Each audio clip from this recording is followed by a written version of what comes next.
Alright, so all I'm doing here is spraying some self-etching primer on any exposed bare metal. I've already wiped it down, cleaned it up. It's, you know, as straight as I'm going to get it, which is pretty stinking close to where it was originally. So I just don't want any exposed bare metal.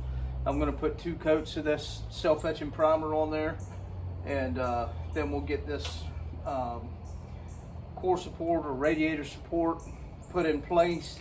I've got some clamps over here. We'll clamp it exactly where we want it and pull it tight together, and then we'll get to spot welding this back on. Alright, so I got some help, and I put some clamps on each side to hold the core support. You know, just lined up some of the old holes with the new core support. Even though they were both drilled out of different vehicles, the spot welds are very close. I mean, it was done on an assembly line, so they should be very close.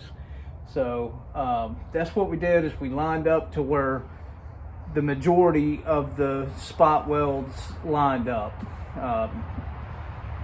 Obviously not all of them are going to line up, and on this side we know we got to work with it, but this side is the one that was moved, and that side over there was not. There was nothing wrong with that side, so we got that side lined up real good on the driver's side, and we're going to go ahead and start over there, work with that, you know, move it around however we need to, if we need to, and then we're going to get that side welded in, and then we'll work our way from that end back over here to the passenger side.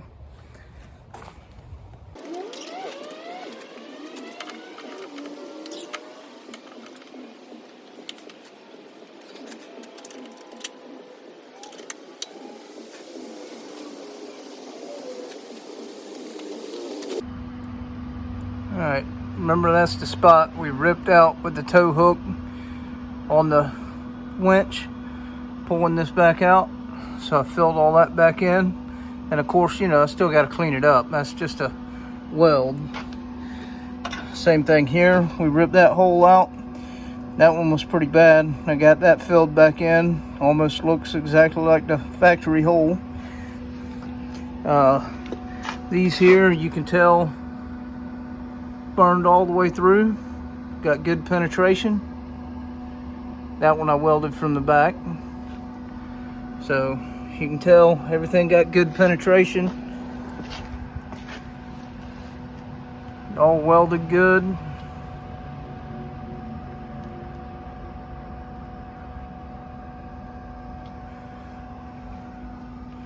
So now the core support's on, and I mean, I can't budge it, so it's on there good. So we're going to start cleaning these welds up. We're going to throw some primer on top of them, and then we're going to get this truck back together. Okay, this is what it looks like, just hit with a wire wheel.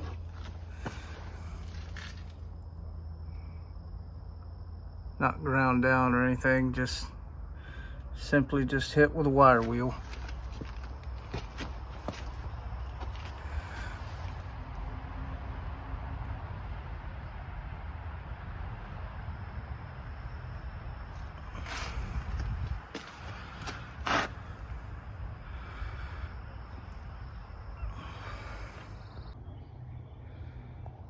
Right, here we go. Got the radiator or core support off of this one and on this one, welded and primed. Just shot some primer over the welds, just some self-etching primer just to keep it from rusting.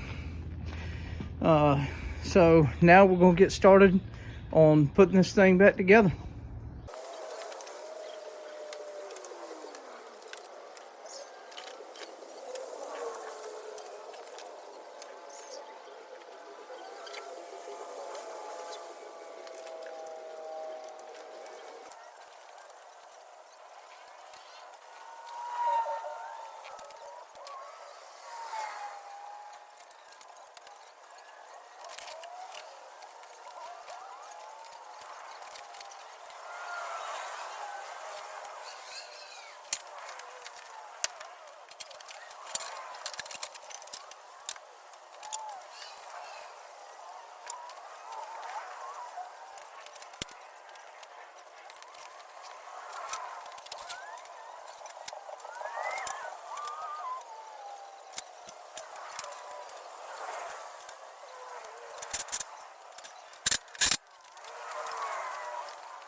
Okay, in case y'all were wondering what I was going to in order to put the hood on, I was going to the old paint lines.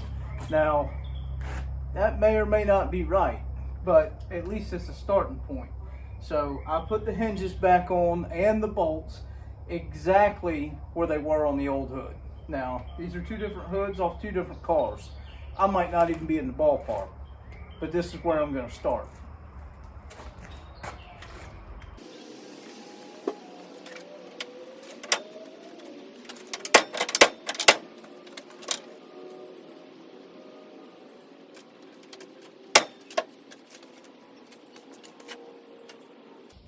Actually probably good, because you see this fender moves a little bit. I haven't got it tightened down in the front here yet.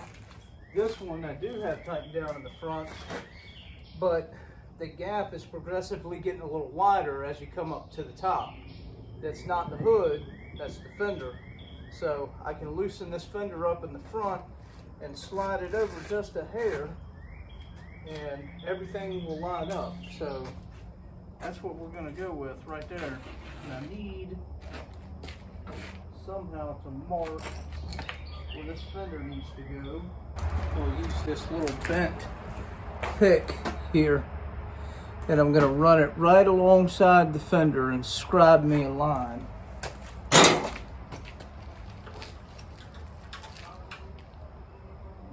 gap just exactly the way I want it.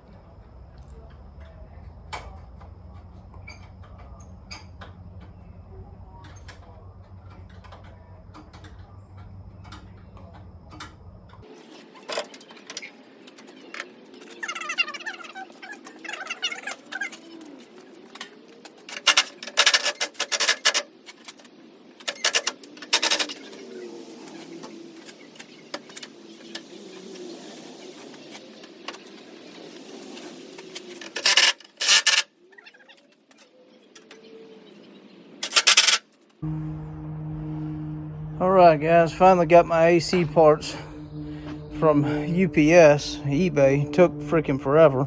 I got that in. I only had 2 screws, and then on the fitting itself, you can just barely see it there, but on the fitting itself there's 1 screw that goes in between the 2 lines. Alright, so now we proceed with, went ahead and put the washer fluid bottle on there too. That's just 2 nuts here and one bolt down in the bottom. So went ahead and put that on, and now I'm fixing to start putting the bumper on.